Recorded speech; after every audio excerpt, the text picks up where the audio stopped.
ನಮಸ್ಕಾರ ಸ್ನೇಹಿತರೆ, ತಮ್ಮೆಲ್ಲರಿಗೆ ಮತ್ತೊಮ್ಮೆ ಎಂ ಕಿಚನ್ಗೆ ಸ್ವಾಗತ ಸುಸ್ವಾಗತ. ಇವತ್ತು ನಾವು ಮಾಡಲು ಹೊರಟಿರುವ ರೆಸಿಪಿ ಅತ್ಯಂತ ರುಚಿಕರವಾದಂತಹ ಮಟನ್ ಕರಿ. ಮತ್ತೆ ತಡ ಶುರು ಮಾಡೋಣ ಬನ್ನಿ. ಮಟನ್ ಕರಿ ಮಾಡಲು ಬೇಕಾಗುವ ಸಾಮಗ್ರಿಗಳು: ಕೊತ್ತಂಬರಿ, ಅಲ್ಲ, ಬೆಳ್ಳುಳ್ಳಿ, ಒಣ ಕೊಬ್ಬರಿ, 2 ಟೊಮೊಟೊ. ಈಗ ಹೇಳಿದಂಥ ಎಲ್ಲ ಐಟಮ್ಗಳನ್ನು ನಮ್ಮ ಒಂದು ಮಿಕ್ಸಿ ಜಾರಲ್ಲೇ ತೊಗೊಂಡು ಅದರಲ್ಲಿ ಸ್ವಲ್ಪ ನೀರನ್ನು ಸೇರಿಸಿ ಚೆನ್ನಾಗಿ ಗ್ರೈಂಡ್ ಮಾಡ್ಕೊಳ್ಬೇಕಾಗತ್ತೆ. ಈ ಥರ ಪೇಸ್ಟ್ ಮಾಡ್ಕೊಳ್ಬೇಕು. ಈಗ ನಾವು ವಿಡಿಯೋದಲ್ಲಿ ತೋರಿಸ್ತಾ ಇದ್ದೀವಿ ನೋಡಿ, ಆ ರೀತಿಯಾಗಿ. ಈಗ ನೋಡುತ್ತಿರುವ ಮಟನನ್ನು ನಾನು ಆಲ್ರೆಡಿ ಬೇಯಿಸ್ಕೊಂಡು ಇಟ್ಕೊಂಡಿದ್ದೇನೆ. ನೀವು ಇದೇ ರೀತಿಯಾಗಿ ಒಂದು ಕುಕ್ಕರ್ನಲ್ಲಿ ಅದರಲ್ಲಿ ಸ್ವಲ್ಪ ನೀರು, ಉಪ್ಪು ಹಾಗೆ ಅರಿಶಿಣವನ್ನು ಸೇರಿಸಿ ಹಾಗೂ ಮಟನನ್ನು ಹಾಕಿ 5ರಿಂದ 7 ವಿಸಿಲ್ ಬರುವವರೆಗೆ ಬೇಯಿಸಬೇಕಾಗತ್ತೆ ಅದನ್ನು ಚೆನ್ನಾಗಿ. ಈಗ ಬೇಯಿಸಿದ ನಂತರ ಆ ನೀರನ್ನೆಲ್ಲ ತೆಗೆದುಬಿಟ್ಟು ಈ ಥರ ಮಟನ್ ಪೀಸ್ಗಳನ್ನೆಲ್ಲ ಒಂದು ಪಾತ್ರೆಯಲ್ಲಿ ತೊಗೊಂಡು ಇಟ್ಕೊಳ್ಬೇಕಾಗತ್ತೆ. ಈಗ ಕರಿ ಮಾಡಲು ಬೇಕಾಗುವ ಸಾಮಗ್ರಿಗಳು: ಎಣ್ಣೆ,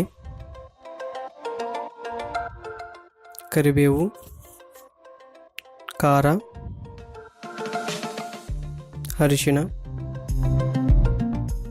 ಉಪ್ಪು ರುಚಿಗೆ ತಕ್ಕಷ್ಟು, ಗರಂ ಮಸಾಲ, ಈಗ ಮಟನ್ ಮಸಾಲ. ಈಗ ಮಾಡುವ ವಿಧಾನವನ್ನು ನೋಡೋಣ. ನಾವು ಗ್ಯಾಸ್ ಆನ್ ಮಾಡ್ಕೊಳ್ತಾ ಇದ್ದೀವಿ. ಗ್ಯಾಸ್ ಆನ್ ಮಾಡಿಕೊಂಡು ಒಂದು ಪಾತ್ರೆಯನ್ನಿಟ್ಟು ಅದರಲ್ಲಿ ಸ್ವಲ್ಪ ಎಣ್ಣೆಯನ್ನು ಹಾಕ್ತಾ ಇದ್ದೇವೆ.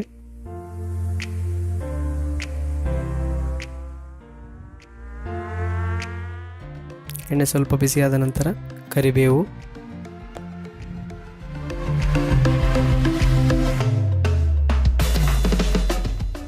ಕರಿಬೇವು ಸ್ವಲ್ಪ ಫ್ರೈ ಆಗಬೇಕು.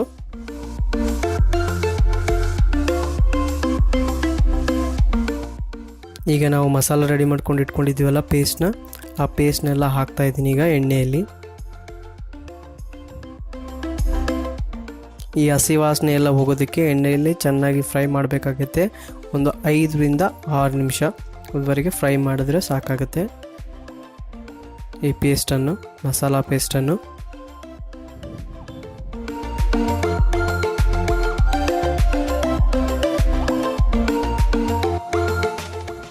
ಈಗ 5ರಿಂದ 6 ನಿಮಿಷ ಕುಕ್ ಆಗಿದೆ ಇದು ಚೆನ್ನಾಗಿ ಮಸಾಲ.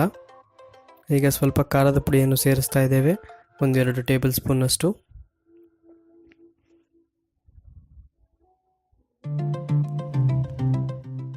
ಹಾಗೂ 1/2 ಟೇಬಲ್ ಸ್ಪೂನಷ್ಟು ಅರಿಶಿನ ಪುಡಿ,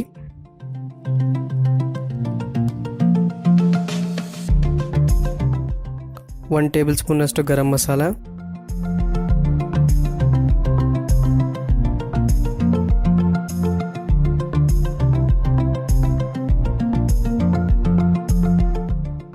ಈ ಎಲ್ಲ ಮಸಾಲೆಗಳನ್ನು ಹಾಕಿದ ನಂತರ ಒಂದು 2ರಿಂದ 3 ನಿಮಿಷದವರೆಗೆ ಈ ಕುಕ್ ಮಾಡಬೇಕಾಗತ್ತೆ. ಆ ಮಸಾಲ ಫ್ಲೇವರ್ಸ್ ಎಲ್ಲ ಚೆನ್ನಾಗಿ ಆ ಪೇಸ್ಟ್ಗೆ ಅಂಟ್ಕೊಳ್ಬೇಕು.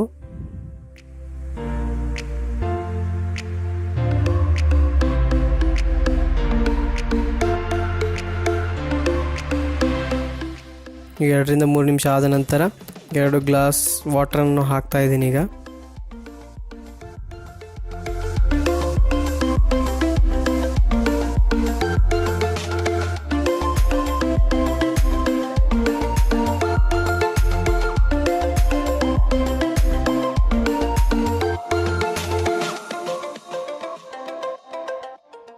ಒಂದು ಗ್ಲಾಸ್ ಹಾಕಿದ್ದೇನೆ ಆಲ್ರೆಡಿ.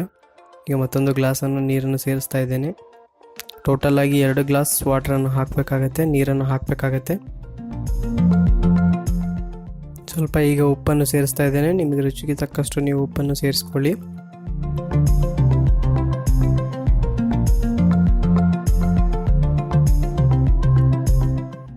ನಂತರ ಚೆನ್ನಾಗಿ ಎಲ್ಲದನ್ನು ಮಿಕ್ಸ್ ಮಾಡಿ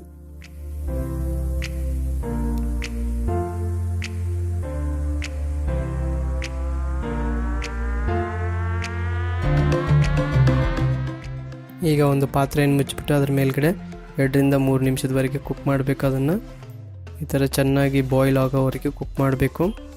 ಸ್ವಲ್ಪ ಬಾಯ್ಲ್ ಆಗ್ತಾ ಇದೆ ಅಂದಮೇಲೆ ಈಗ ನಾವು ಆಲ್ರೆಡಿ ರೆಡಿ ಮಾಡಿ ಇಟ್ಕೊಂಡಿದ್ವಲ್ಲ ಮಟನ್ ಪೀಸ್ಗಳನ್ನ, ಅದನ್ನೆಲ್ಲ ಹಾಕ್ತಾ ಇದ್ದೀನಿ ಈಗ ಬಾಯ್ಲಿಂಗ್ ವಾಟ್ರಲ್ಲಿ.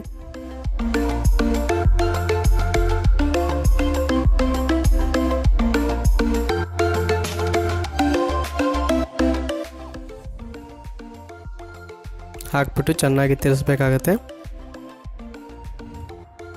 ಈಗ ಪೇಸ್ಟ್ ಮತ್ತು ಮಸಾಲ ಎಲ್ಲ ಪೀಸ್ಗಳಿಗೆ ಚೆನ್ನಾಗಿ ಅಂಟ್ಕೊಳ್ಳೋ ಥರ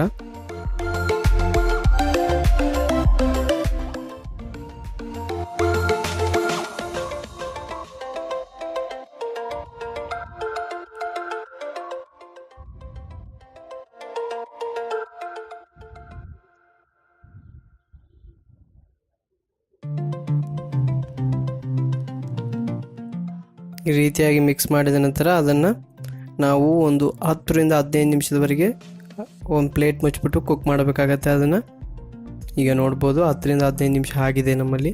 ಈಗ ಸ್ವಲ್ಪ ನಾವು ಮಟನ್ ಮಸಾಲವನ್ನು ಸೇರಿಸ್ತಾ ಇದ್ದೇವೆ, 1 ಟೇಬಲ್ ಸ್ಪೂನಷ್ಟು.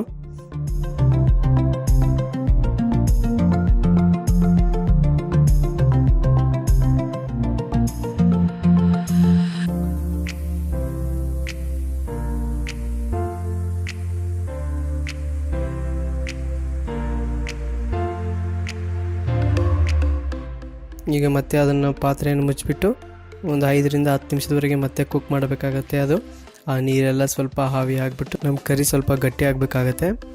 ಈಗ ನೋಡ್ಬೋದು ನೀವು, ಸ್ವಲ್ಪ ನಮ್ಮ ಕರಿ ಬಂದ್ಬಿಟ್ಟು ಗಟ್ಟಿ ಆಗ್ತಾ ಇದೆ.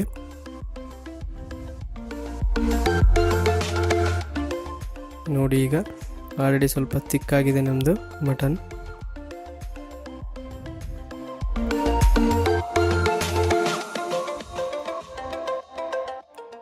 ಈಗ ನೋಡ್ಬೋದು ನೀವು, ನಮ್ಮ ಮಟನ್ ಆಲ್ರೆಡಿ ಈಗ ರೆಡಿ ಆಗ್ತಾ ಬಂದಿದೆ.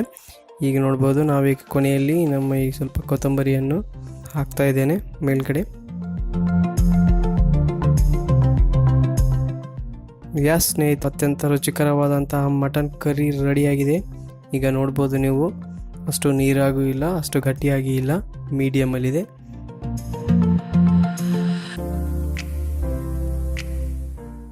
ಓಕೆ, ಈಗ ನಾನೊಂದು ಸರ್ವಿಂಗ್ ಬೌಲಲ್ಲಿ ತೊಗೊಂಡ್ಬಿಟ್ಟು ನೋಡಿ, ಅತ್ಯಂತ ರುಚಿಕರವಾದಂತಹ ಮಟನ್ ಕರಿ ರೆಡಿಯಾಗಿದೆ.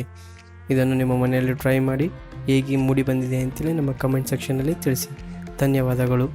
ಮತ್ತೆ ಸಿಗೋಣ ನೆಕ್ಸ್ಟ್ ವಿಡಿಯೋದಲ್ಲಿ. ಈ ವಿಡಿಯೋ ನಿಮಗೆ ಇಷ್ಟವಾದರೆ ಲೈಕ್ ಮಾಡಿ, ಶೇರ್ ಮಾಡಿ, ಕಮೆಂಟ್ ಮಾಡಿ ಹಾಗೂ ನಮ್ಮ ಚಾನಲ್ಗೆ ಸಬ್ಸ್ಕ್ರೈಬ್ ಆಗಿ.